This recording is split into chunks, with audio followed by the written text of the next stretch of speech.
Madame, monsieur, bonsoir. Merci de nous rejoindre à Canal Algérie. Ce soir, nous parlerons d'actualité internationale marquée ces dernières années par la montée des populismes et du nationalisme sur le vieux continent.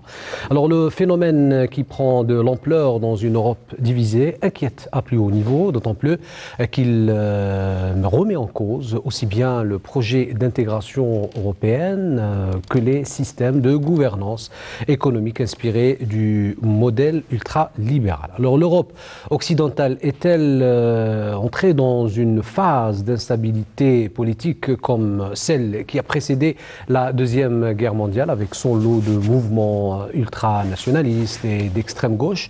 En tout cas, en scrutant de près la nature des protestations qui ont secoué des villes françaises ces dernières semaines et porté au pouvoir les ultras en Italie, il y a lieu de s'inquiéter sur l'avenir de l'Europe.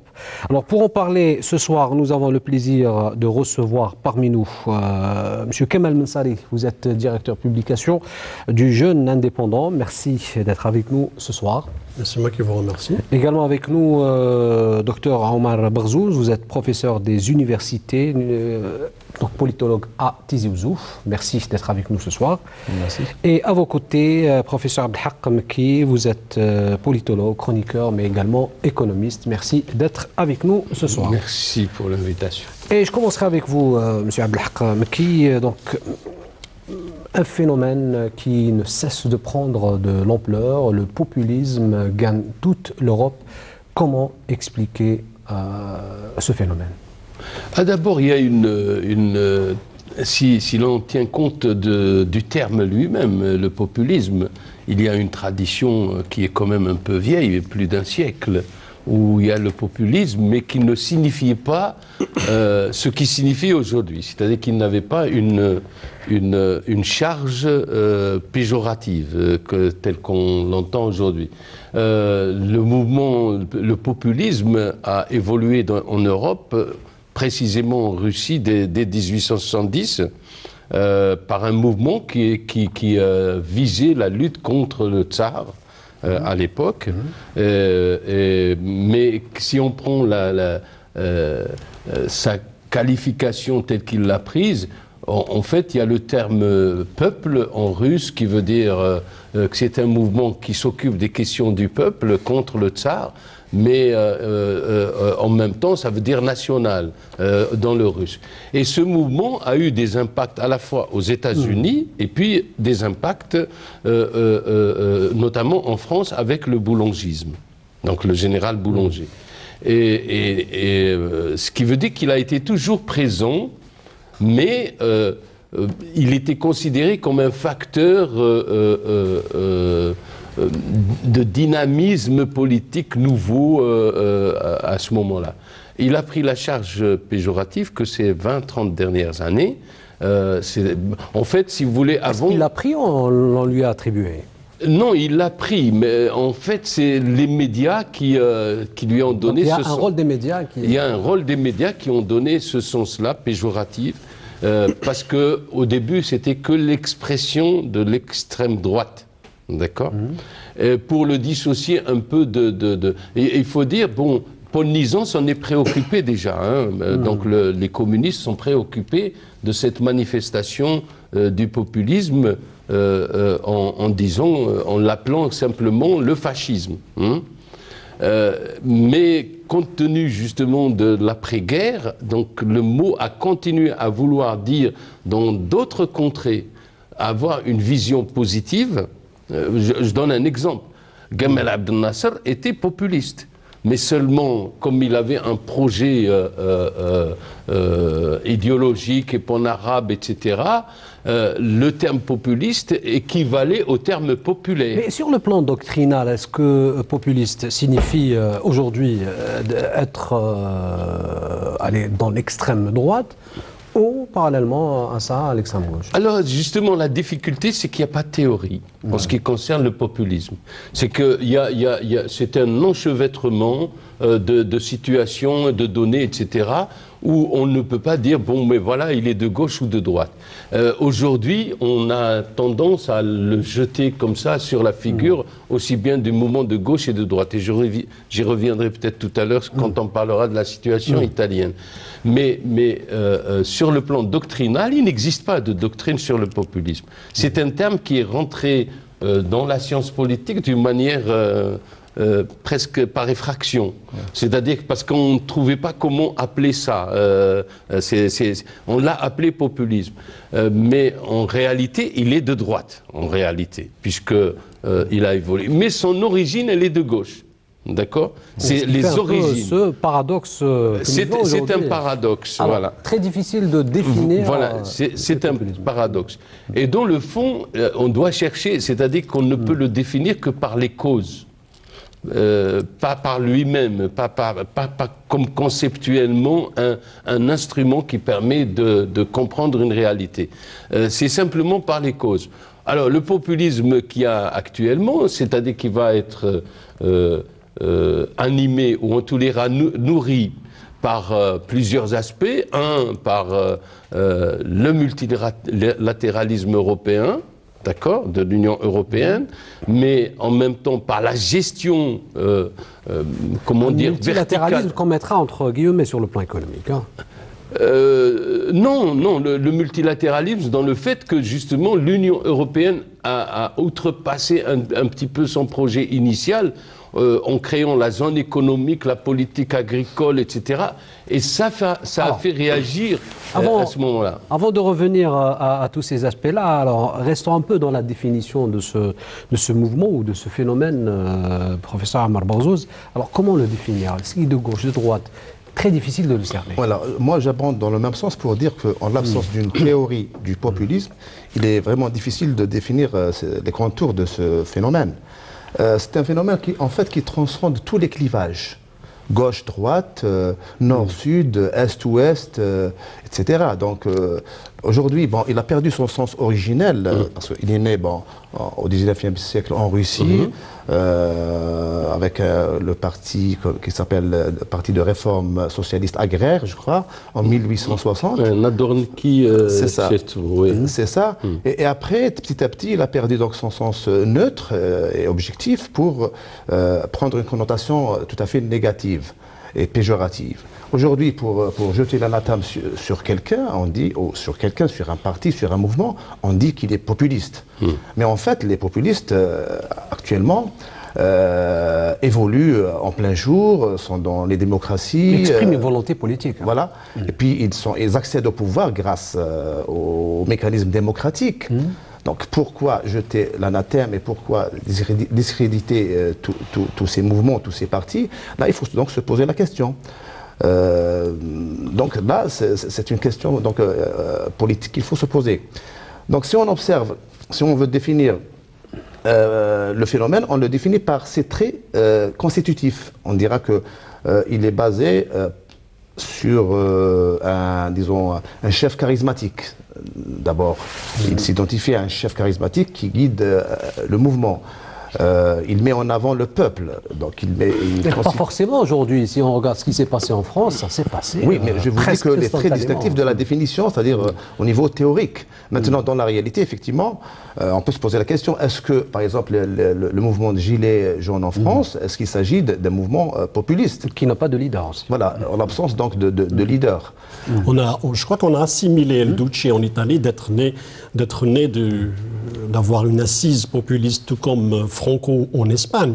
On a toujours vu à travers l'histoire que le populisme se nourrit des rancœurs, se nourrit des crises. Il naît à partir même en Irlande du Nord. On a oublié de citer le Nord du Nord, où le mouvement populiste. Le mouvement de ressort. Exactement. Ils se sont nourris des rancœurs, des crises, et c'est là où prêchent les populistes surtout. Et lorsqu'on a la difficulté de saisir leur appartenance idéologique, parce qu'ils brassent aussi à gauche comme à droite, ça peut partir d'une tendance de gauche, comme on l'a eu, même Léon Blum, on lui prête des appartenances populistes ici en Algérie. Et comment dirais-je, la particularité, ou bien ce qui rassemble ces mouvements, c'est d'être nés entre les crises de la Première Guerre mondiale et la Deuxième Guerre mondiale. On a vu cette émergence-là. Mais, par exemple, en Europe, telle que l'Irlande, c'était différent. Il y avait une appartenance, une connotation religieuse qui était derrière. Il y avait certes les crises, il y avait toujours la misère et tout, et qui nourrissent tous ces leaders-là de prêcher au sein des crises. Ils ne sont pas nés dans une situation de confort, ni de développement, ni de progrès. Ils naissent toujours là où il y a la crise, comme tous les mouvements qui brassent dans la contestation et dans les frustrations, et évidemment qui conduisent soit à une révolution, soit ils meurent, ou bien ils se compromettent dans des élections et prennent le pouvoir. Par exemple. Bien sûr, mais on peut pas dire que le mouvement, il y a une différence entre mouvement populaire, qui, comme c'est une action populaire, purement populaire, comme il se passe actuellement avec les Gilets jaunes, et un mouvement populiste qui devient lui-même, qui a une assise, qui a une structure, et qui prêche et qui cherche à atteindre le pouvoir. Quelle est vraiment la différence entre les deux? Elle n'est pas très claire, là. Juste sur ce plan-là. C'est-à-dire qu'on utilisait le populisme régulièrement dans les années 40. On va prendre l'exemple. Le régime de Perón en Argentine. Il s'appelait mouvement populiste. Oui. En fait, il n'y avait pas cette charge négative. Ça veut dire quoi? Ça voulait dire que c'est un mouvement qui se préoccupait des questions du peuple, hein, et que en fait, il avait des attitudes de progrès parce qu'il s'en inspirait de tout le courant dont on a parlé depuis le 19e siècle. Parce que ce fut un mouvement très proche de la gauche, hein, globalement. Ça a été pratiquement tout le mouvement national à l'intérieur de l'Amérique latine, ça a été un mouvement populiste qui se réclamait de la révolution bolivarienne. Les zapatistes aussi. Voilà, les zapatistes, etc. Le problème, c'est que le mot va prendre cette connotation quand il va arriver en Europe, justement dès le poujadisme, d'accord, où on va voir des réflexions et des attitudes qui s'apparentent plus au corporatisme qu'à la question du peuple, en quelque sorte. Et donc, ça s'est développé sur cela. Maintenant, à mon avis, la charge négative, ça c'est le problème des Européens toujours, c'est que quand une réalité politique surgit chez eux, ils lui donnent leur propre vision et pensent que ça définit tout le reste du monde et définit ainsi. Je donne un exemple. Les théoriciens, enfin les politologues actuellement occidentaux, considèrent que le régime de Erdogan est un régime populiste. De mon point de vue, il ne l'est pas.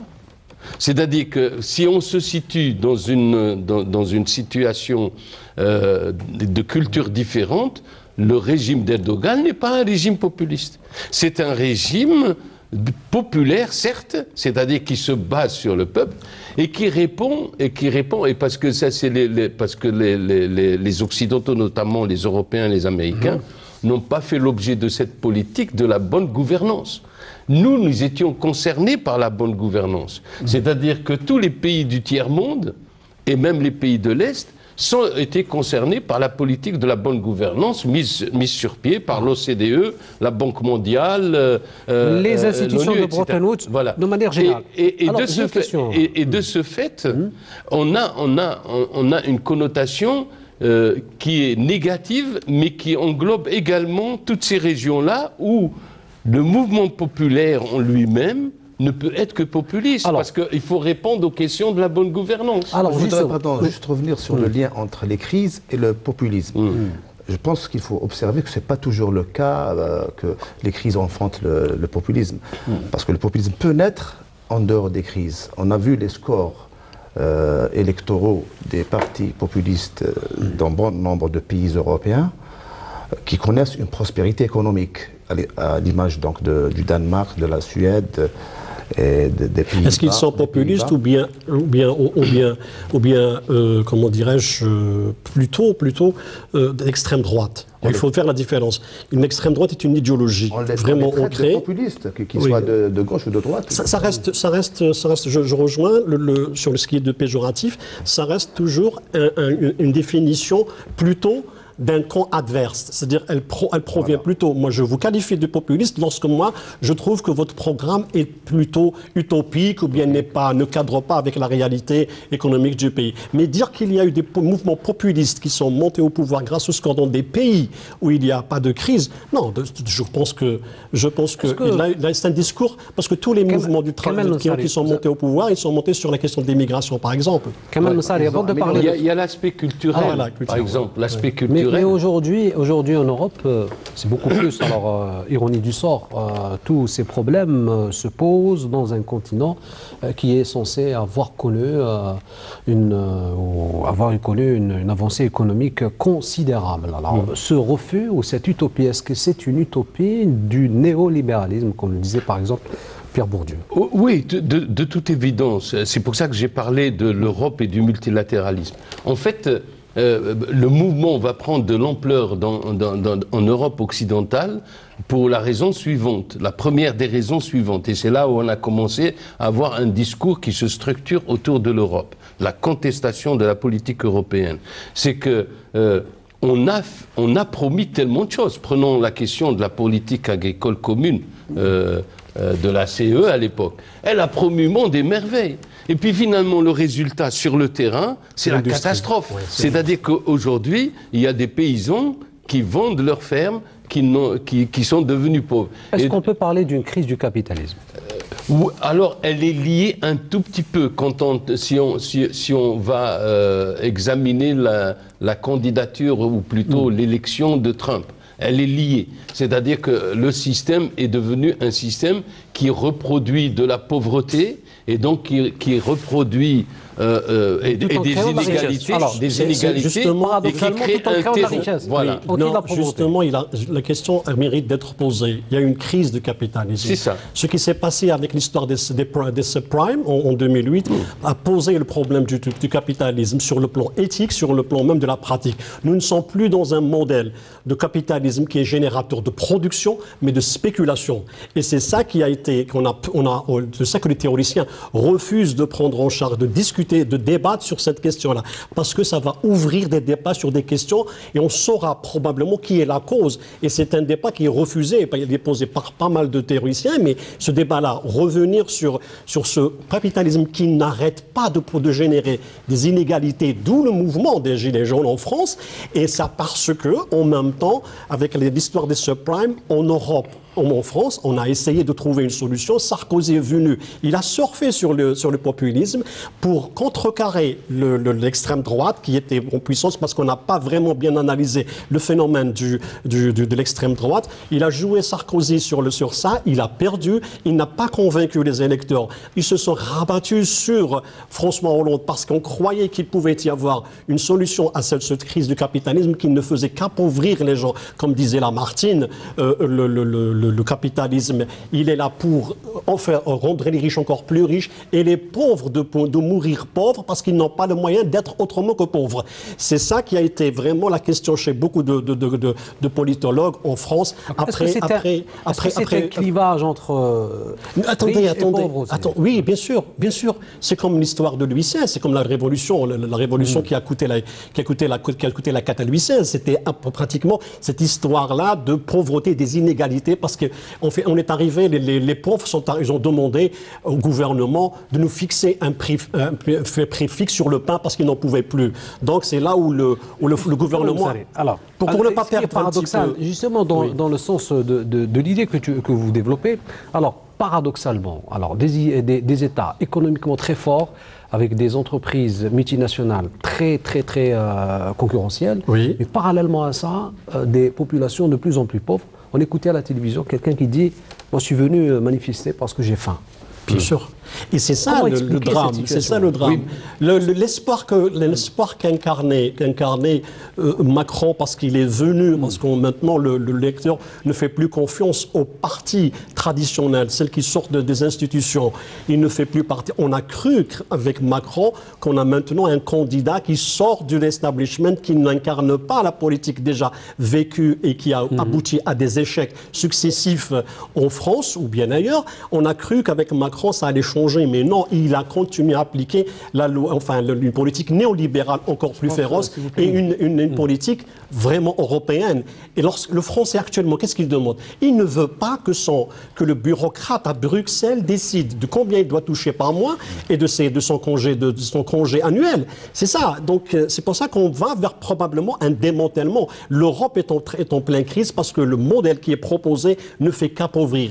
Il encourage les multinationales et favorise le néolibéralisme, mais en même temps, il appauvrit. Cette question des taxes qui a été posée en France, cette taxe sur ça n'est pas propre qu'à l'Europe. Oui, c'est-à-dire que c'est une situation mondiale. C'est une situation mondiale des inégalités de la pauvreté. Avec des nuances différentes, parce que, comme on voit, ce qui se passe actuellement aux États-Unis, c'est un petit peu différent. Probablement, Trump est en train de redresser la situation après s'être sorti de l'accord de NAFTA.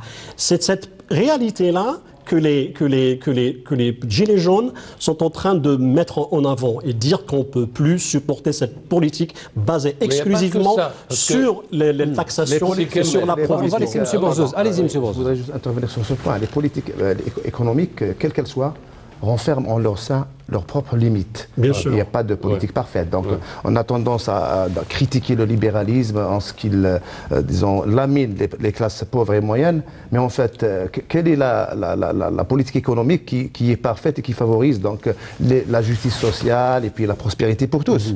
Il n'y en a pas, à ce que je sache.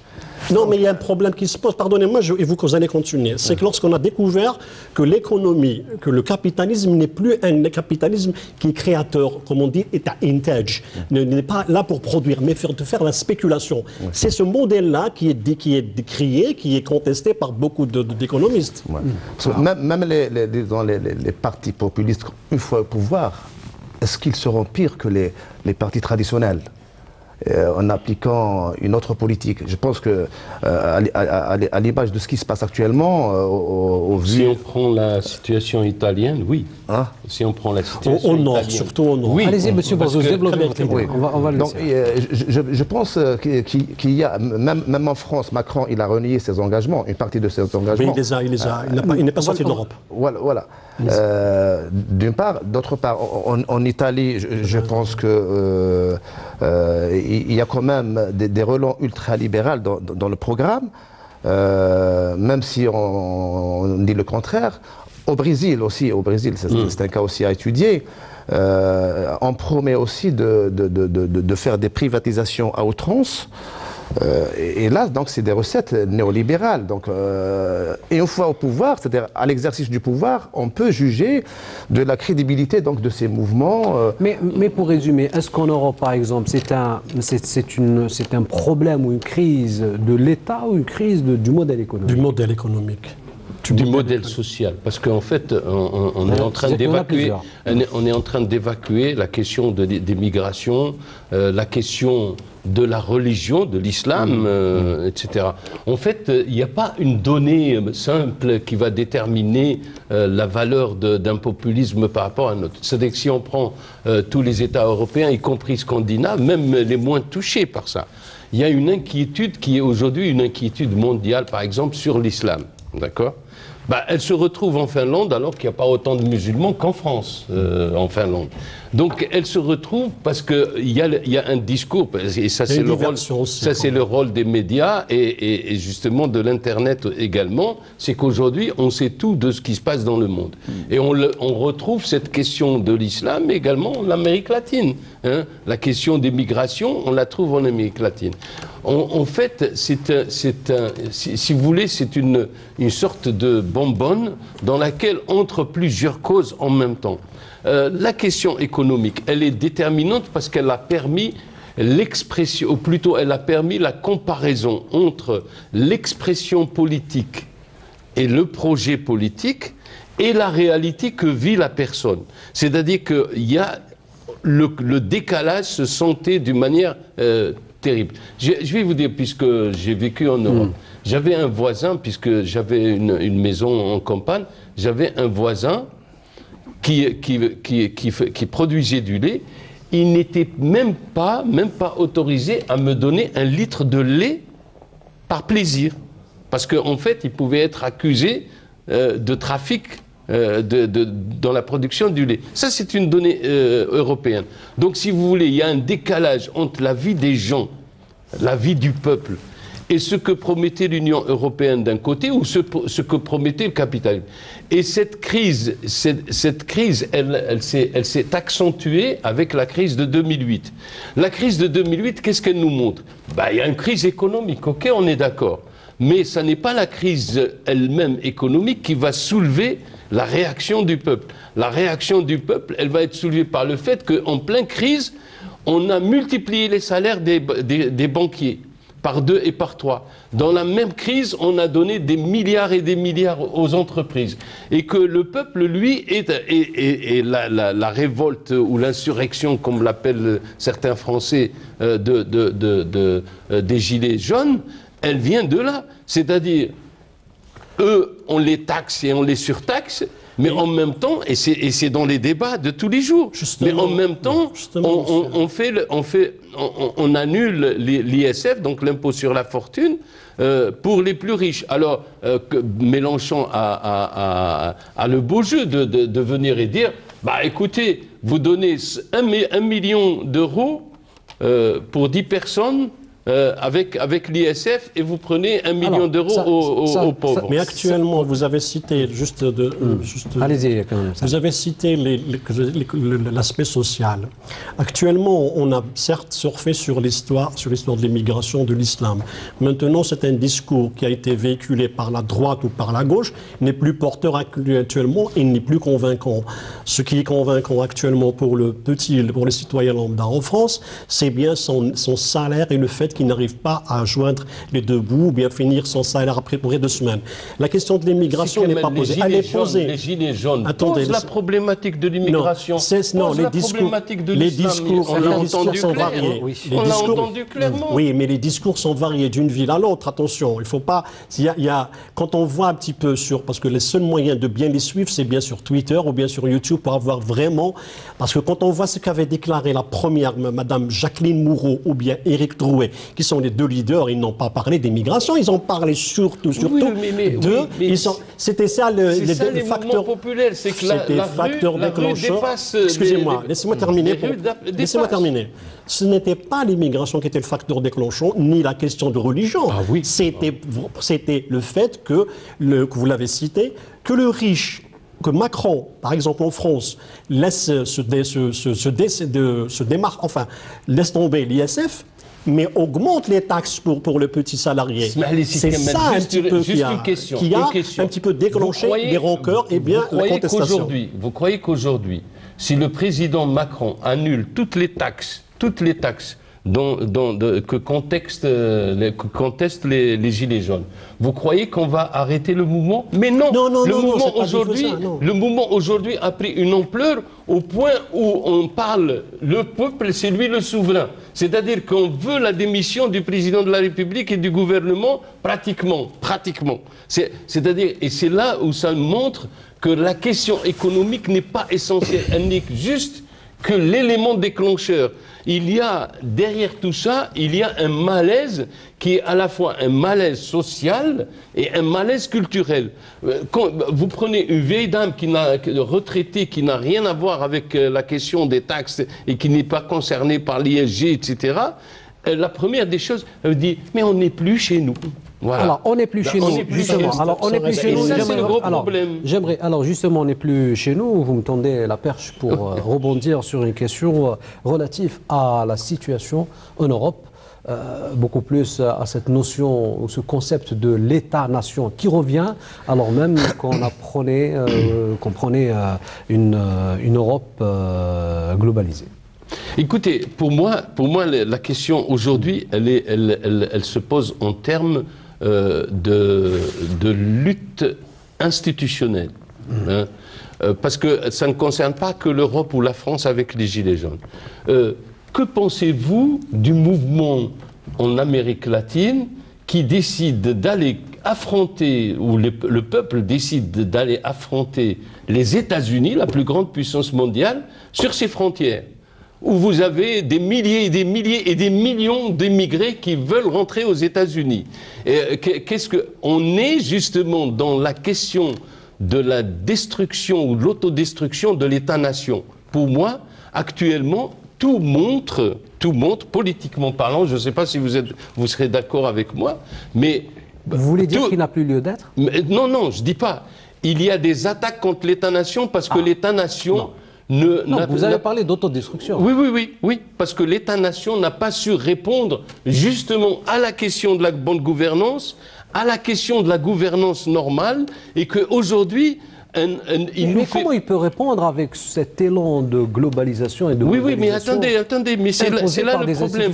Comme la Banque mondiale, c'est qu'en fait, c'est l'État-nation qui nous a promis la mondialisation. Or, la mondialisation est la chose qui est contestée dans les mouvements par les mouvements populistes. Elle a suscité de l'espoir à un moment donné, puis elle est devenue contestée. On est d'accord, mais je veux dire, elle est où la mondialisation? L'ONU, pourquoi vous ne croyez plus à l'ONU? L'ONU, elle dit, écoutez, moi, en 2015, je vais réduire de 50% la pauvreté. Il n'y a pas de résultat. C'est-à-dire, les peuples ont compris que finalement, l'oligarchie, et c'est pour ça qu'il y a aussi un problème contre l'élite.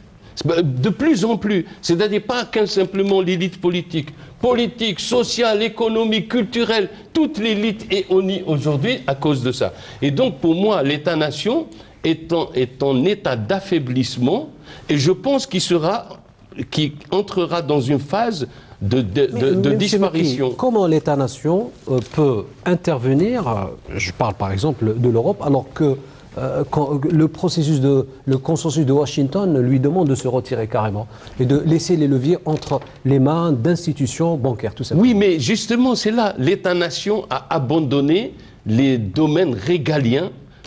Prenons l'État-nation France a abandonné les domaines régaliens de sa politique à l'Union européenne. Sous pression? Non, c'est pas sous pression. C'est des accords. C'est un choix, c'est les accords. Et aujourd'hui, et on voit la révolte des populistes italiens. C'est qu'ils disent, nous, allez, on s'en fiche, aujourd'hui, on va faire un déficit du budget de 3% ou de 4% parce que la vie des gens est plus importante que la vie de l'Union européenne. Je pense qu'on a tendance à noircir un peu le tableau quand on examine la situation.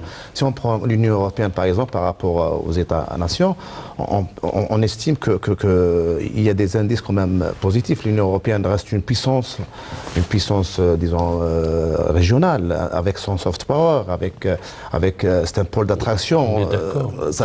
Un pôle d'attraction. Mais au profit de qui? C'est ça le problème. C'est ça le gros problème. Les Gilets jaunes, ils ont posé le problème c'est de récupérer leur identité, c'est-à-dire leur projet ou bien leur façon de vivre sur tous les plans, qu'elle soit proprement pro-française, ne pas dépendre de Bruxelles. Les conditions exigées par Bruxelles. Mais que signifie, Kamel Messari, ne pas dépendre de Bruxelles alors? Ne pas dépendre de Bruxelles, surtout en matière de politique économique ou surtout en matière de taxes. C'est ça un petit peu le défi qui est lancé par le mouvement Gilets jaunes et qui sont en train de mettre en difficulté les gouvernants. C'est de dire que arrêtons d'être sous la pression de pays, parce que l'Europe est différente. La situation en Allemagne n'est pas celle de France, comme c'est pour ça. Comment peut-on expliquer qu'actuellement un Brexit, c'est-à-dire que les Anglais eux aussi, et actuellement on a eu aujourd'hui, comme hier toute la semaine, des manifestations en faveur du Brexit. Ils ne veulent plus être sous la coupe de l'Union européenne. C'est que les Britanniques aussi... Est-ce que le Brexit n'annonce pas quelque part la fin de l'Union européenne? Écoutez, je parle à long terme. Oui, mais pour le moment, quand on voit un petit peu, moi je voudrais aussi revenir sur cette idée que l'élite sont en difficulté, qu'ils ne sont plus crédibles, et surtout en France, nous avons constaté que autant l'élite, l'intelligentsia, disons les intellectuels et la presse et les médias, autant les politiciens ont été déboutés, enfin on leur fait plus confiance. Quand on voit que ce mouvement-là compte sur les réseaux sociaux pour s'exprimer. Lorsque, si vous voyez sur Twitter, par exemple, nous avons des 12 000 tweets consacrés aux Gilets jaunes, uniquement en français. Hein, et quand sur Instagram, vous avez 124 publications consacrées. C'est-à-dire que le mouvement se prend en charge sur des plateformes sociales sans tenir compte des leaders politiques, ni sur les médias qui ont en majorité été contre, sont hostiles au mouvement. Juste une nuance. Parce que là, moi, franchement, je n'ai pas envie de parler, quand on parle du populisme, du mouvement des Gilets jaunes. Parce que c'est une action spontanée.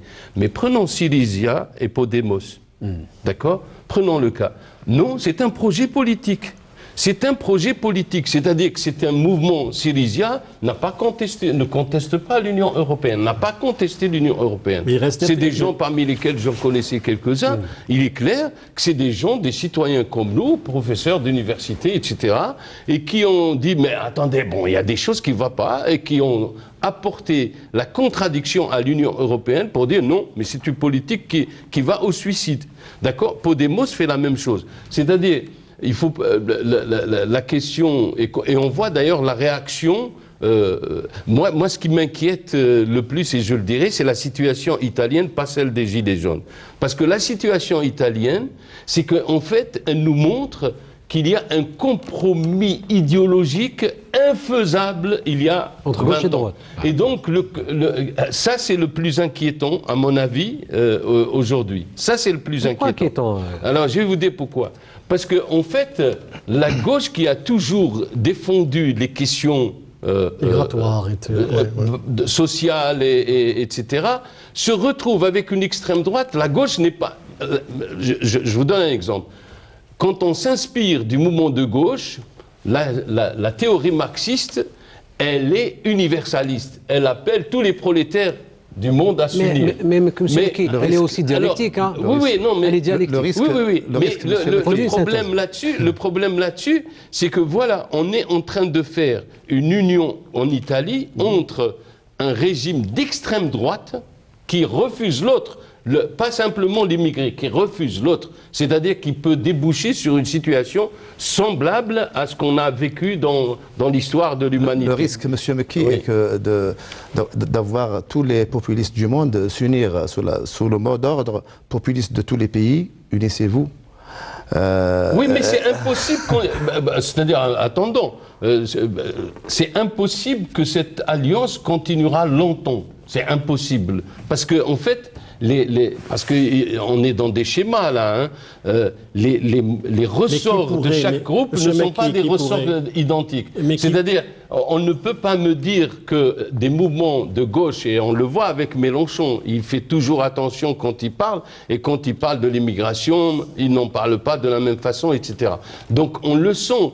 On le sent avec Pepe Grillo, parce que Pepe Grillo, on s'entend. Bon, ça n'est pas un grand militant de gauche, c'est un homme qui a porté un mouvement, mais derrière, c'est toute la gauche qui s'est réveillée là-dessus. Contrairement au parti traditionnel du Parti socialiste et du Parti communiste. Et donc là, on est dans une situation qui peut déboucher à des conflits. C'est-à-dire que si je fais aussi référence à l'histoire. Le nazisme et le fascisme n'auraient jamais été possibles sans la République de Weimar, qui était une république de gauche et socialiste. Et sans justement cette alliance. Et donc, et que Mussolini, le mouvement fasciste, en fait, ils se réclamaient du national-socialisme, tous les deux. Et que l'international socialiste avait à l'époque fait une enquête sur la véracité des dires de Mussolini. Et c'est une dame qui s'appelle Balabovna qui a fait ce rapport qui existe. Monsieur Mekki, est-ce que vous sous-entendez qu'on est dans la même situation d'avant? Nous avons les conditions, exactement, c'est ce que je veux dire. Nous avons les conditions actuelles sur le plan mondial, avec tout ce qui se passe. Parce que, entendons-nous bien, hein, le populisme existe dans le monde arabe, le populisme existe dans le monde africain aujourd'hui. Et nous sommes dans une situation, à mon avis, dont il faut s'inquiéter sérieusement, c'est-à-dire les États doivent s'inquiéter pour remédier à ça. Il n'y a que qui peuvent remédier à ça, éviter la crise de l'État-nation, mais en même temps remédier à ça par des politiques tout à fait différentes. Nous sommes devant une situation qui a je ne suis pas le seul à le dire. Même Jacques Attali l'a déclaré il y a quelque temps, et beaucoup de spécialistes. Nous avons les mêmes éléments de crise. Crise de l'État, crise économique profonde qui dure depuis 2008. D'accord ? Crise identitaire, etc. Et on risque d'un embrasement avec justement des gens comme M. Trump vous savez, il y a eu un rapport américain ces jours-ci qui montre que, en fait, nous sommes dans une situation de guerre froide, mais guerre froide par les paroles pour le moment, mais qui peut déboucher sur une guerre. Je pense qu'il faudrait apporter la contradiction à ça par rapport à la situation. Est-ce qu'on peut comparer la situation actuelle en Europe à celle de l'entre-deux-guerres? Je pense, bon, il y a des éléments de... Non, je ne compare pas. Je dis il y a des éléments qui concernent la gauche et la... Je ne compare pas. Il y a des éléments, par exemple, quand on parle de la montée des nationalismes, de la crise économique et tout ça, donc ça ressemble un peu. Mais il y a des éléments aussi inédits, nouveaux. On est maintenant en présence d'un autre système international mieux structuré. On a l'ONU et on n'a pas la SDN. On a l'OMC. Mais qui est dans la même situation.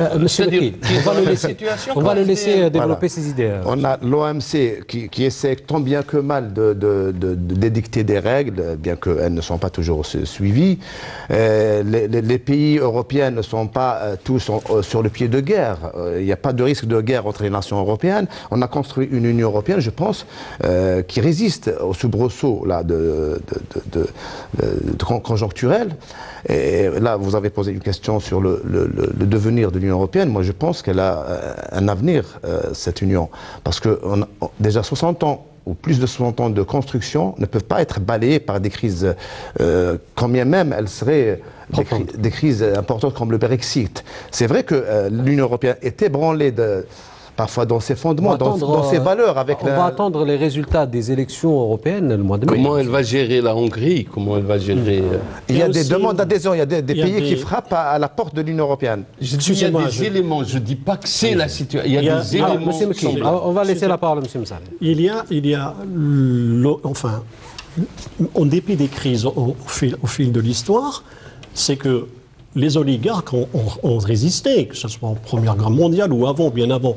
Ça a toujours été que la fin, c'est-à-dire que à travers ce qui se produit jusqu'à aujourd'hui, on remarque que c'est toujours, et malheureusement c'est toujours, la classe qui travaille. Lorsque Macron est monté au pouvoir, il a dit une phrase qui est restée un petit peu, qui a choqué les Français, lorsqu'il leur a dit « les Français ne travaillent pas assez ».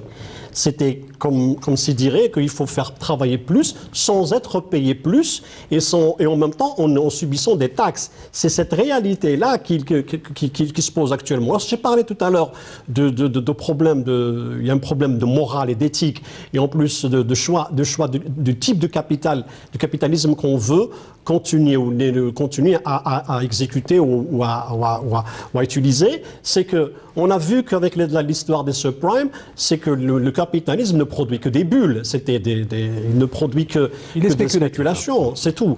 Mais la production n'existe pas. Et ce que cherchent actuellement tous les économistes, y compris même la population française. C'est-à-dire, on a essayé, Mitterrand a eu ce problème-là, lorsqu'il a essayé de colmater les brèches, de faire face à la crise. Il a commencé par revenir au peuple en faisant des nationalisations en 81, mais ça n'a pas marché. En 83, il a fait un virage. C'est-à-dire, même la gauche est devenue néolibérale. Lorsque la gauche est devenue néolibérale, c'est parce qu'il y a eu cette Europe qui était, soit elle devient néolibérale avec ce modèle néolibéral qu'il faut adapter à tous les pays d'Europe. D'ailleurs, les conséquences ont été terribles pour le Portugal, qui était le 8e investisseur au monde, devenu un pays en pleine crise. L'Espagne, un recul historique monumental, et aussi la crise en Grèce. C'est ça un petit peu. Alors,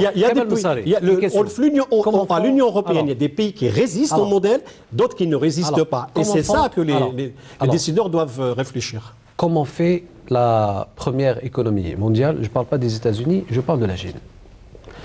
La Chine, c'est autre chose. La Chine, c'est Je sais que c'est autre chose, mais est-ce que ne faut-il pas aujourd'hui s'inspirer un peu de leur modèle de gouvernance qui s'inscrit dans une ligne médiane entre un ultralibéralisme qui...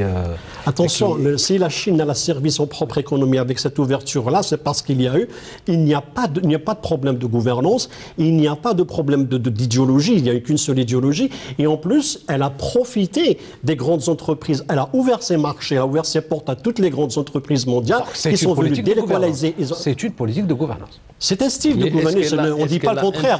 On parle sur le plan idéologique, il n'y a pas de problème. C'est-à-dire le pays n'est pas dans un clivage, il n'y a pas de conflit interne qui peuvent interdire à ce que le gouvernement décide de son choix politique. Et encore, ce choix politique a été porteur, il a fait de la Chine la deuxième économie mondiale. Actuellement, en termes de croissance, c'est vrai que ces 2 dernières années, la croissance est reculée de 2 points, mais c'est resté quand même un pays en bonne santé. Ce que je veux dire, c'est que, est-ce que cette solution, c'est pour ça que Trump est en train de combattre ce choix. La Chine, elle a bien profité de la mondialisation. Toutes les délocalisations qui se sont faites parce que c'est un problème de main-d'œuvre. La main-d'œuvre chinoise, elle est accessible, elle n'est pas chère. Donc, pour toutes les entreprises, toutes les grandes boîtes au monde, ils ont délocalisé en Chine, bien évidemment dans d'autres pays, mais la grande partie était en Chine. C'est parce que les lois et en plus l'environnement étaient favorables. C'est cette choix qui a pénalisé l'Europe, qui a pénalisé le travailleur, l'ouvrier en Europe, mais pas en Chine. C'est la gagné. Et là, maintenant, mais à quel prix? Est-ce que les Chinois actuellement sont heureux? Il faut voir. Moi, j'ai vécu en Chine. Je peux vous dire que le système de sécurité sociale est catastrophique en Chine, que les disparités existent, que la pauvreté existe, que ce n'est pas le bonheur partout. Donc, c'est vrai qu'il y a 2 milliards. Mais il faut souligner que la Chine a fait le choix, au moment de la reprise de Hong Kong, de ne rien changer au système. C'est-à-dire qu'en fait, c'était une attitude qui a été étudiée auparavant bien, etc., même abordée par Mao Tse-tung en tant qu'idéologue.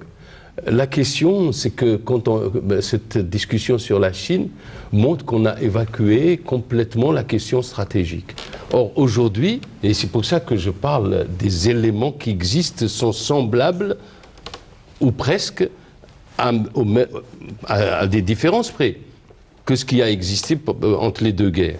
En fait, nous avons un combat idéologique aujourd'hui qui est en train de se faire sans qu'on s'en rende compte. Entre qui et qui? Entre la Chine et la Russie d'un côté et les États-Unis de l'autre. On parle du modèle de gouvernance, monsieur Oui, mais je parle du modèle de gouvernance. Aujourd'hui, la Chine prône un rôle prépondérant de l'État dans le. Mais il n'y a pas que la question. Il n'y a pas que la question économique. Il y a la question stratégique qui est déterminante. Et on le voit, la Russie au Moyen-Orient. Elle le fait aussi, la Russie. Oui, mais la Russie au Moyen-Orient, elle se dit, moi je profite de l'option libérale, ils en profitent, ils ont fait beaucoup de progrès. Mais seulement la question stratégique reste déterminante sur la question de la domination de l'ordre mondial.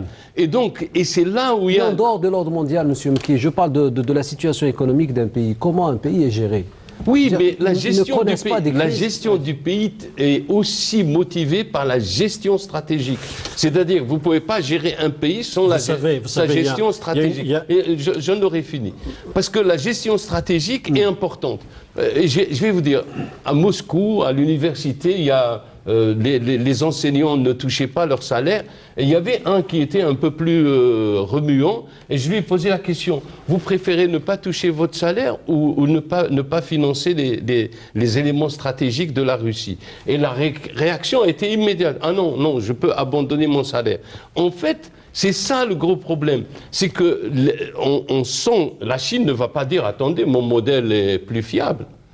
La Chine voudrait imposer l'ordre mondial qu'elle veut.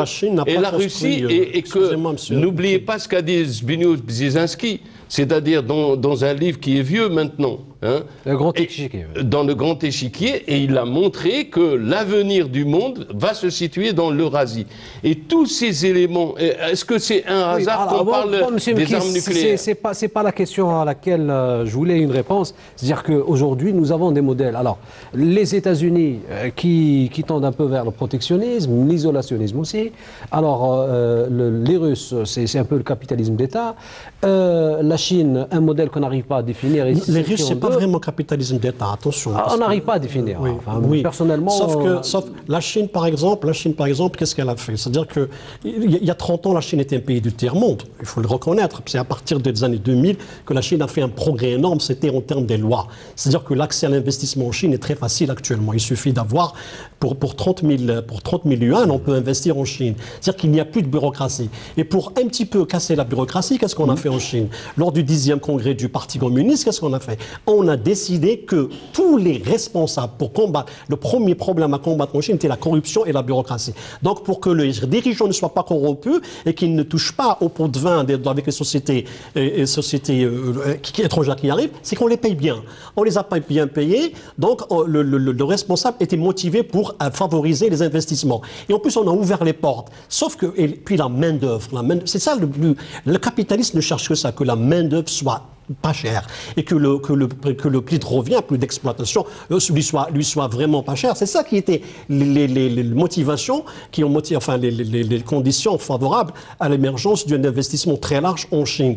Et en plus, la Chine ne s'est pas contentée d'être un pays récepteur des investissements. Il a investi. Il a investi l'Afrique. Il est en Algérie, au Moyen-Orient, à travers aux États-Unis, à travers soit par des investissements financiers, fiduciaires, ou bien par des investissements directs.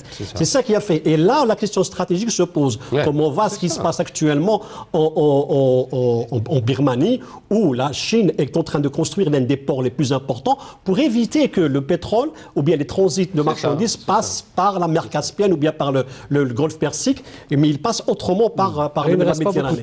C'est ça un petit peu. On va laisser le dernier mot à M. Borzoz, il ne reste pas beaucoup de temps. Il faut ajouter pour le cas de la Chine le facteur culturel. Culturel aussi. Parce que bon, résultat d'une révolution culturelle. Voilà, tout à fait. Il y a la mentalité aussi. Voilà, parce que le lien du chinois par rapport au travail, il émane, disons, de confucianisme. Confucius, c'est oui. Voilà, donc ils ont quand même un certain amour pour le travail. Et la discipline aussi. Et la discipline, tout à fait. Ça on ne trouve pas dans d'autres cultures. Et par conséquent, on ne peut pas transposer comme ça un modèle économique d'un pays à l'autre si on ne tient pas compte des spécificités de chaque...